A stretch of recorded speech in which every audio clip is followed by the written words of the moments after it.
Misalnya saya disuap 5 miliar, lalu gimana caranya nih? Dikirim ke ayah saya, lalu ayah saya disuruh bikin hibah, oh ini dari ayahnya.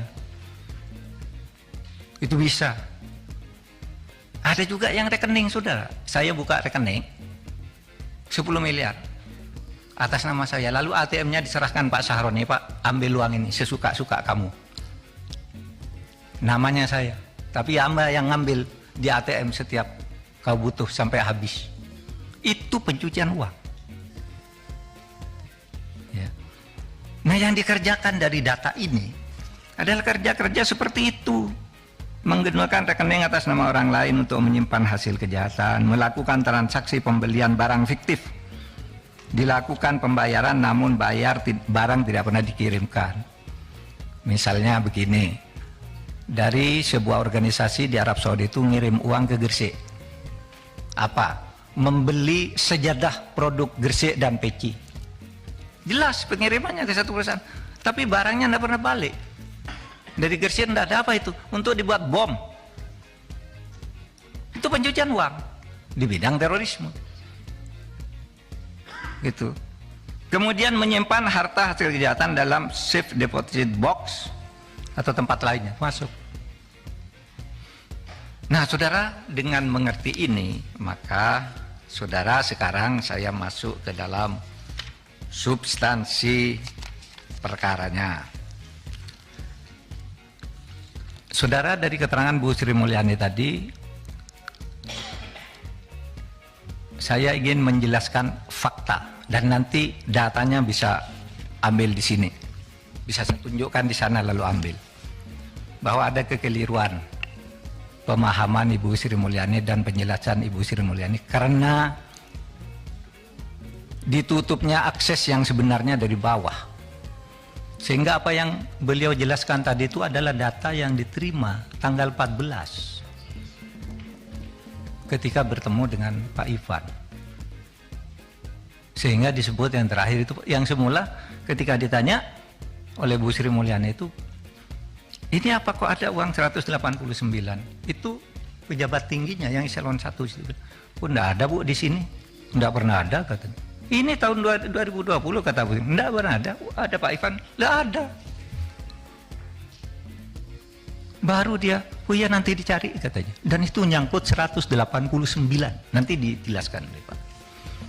Dan itu adalah pencucian uang, dugaan pencucian uang, cukai dengan 15 entitas.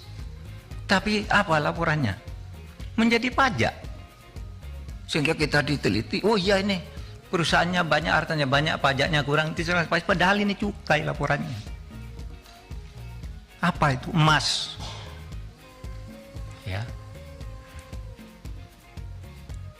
Impor emas batangan yang mahal-mahal itu, tapi di dalam surat cukainya itu dibilang emas mentah.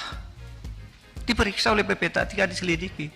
Di mana? Kamu kan emasnya emas sudah jadi, kok bilang emas mentah? Nah, ini emas mentah tapi dicetak di Surabaya. Dicari ke Surabaya, tidak ada pabrik. Dan itu menyangkut uang miliaran, saudara. Tidak diperiksa. Laporan itu diberikan tahun 2017. Oleh PPATK, bukan tahun 2020.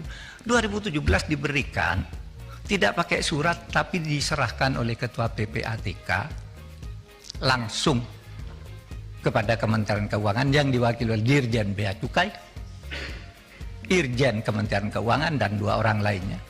Ini serahkan. Kenapa tidak pakai surat? Karena ini sensitif, masalah besar. 2 tahun tidak muncul, tahun 2020 dikirim lagi, tidak sampai juga ke Bu Sri Mulyani, sehingga bertanya ketika kami kasih itu, dan yang dijelaskan yang salah, di mana salahnya nanti. Saudara, saya sangat hormat kepada Bu Sri Mulyani. Dia teman kerja saya yang baik di dalam pemberantasan korupsi. Saudara tahu BLBI 20 tahun tidak bisa ditagih karena dibebankan Kementerian Keuangan. Saya minta impres ke Presiden, sudah berhenti berdebat, saya ambil semua. Bisa itu? Teman saya dia, dalam banyak hal, IKN apa gitu.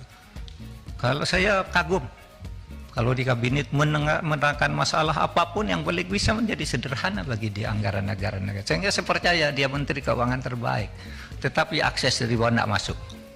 Sehingga saya sampaikan hal sebagai berikut. Data agregat.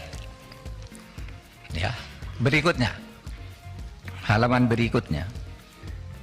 Data agregat transaksi keuangan. Nih. Transaksi keuangan yang 349 triliun itu dibagi ke dalam 3 kelompok. Satu, transaksi keuangan mencurigakan di pegawai Kementerian Keuangan. Kemarin Ibu Sri Mulyani di Komisi 11 menyebut hanya 3 triliun. Yang benar 35 triliun. Ya, nanti dia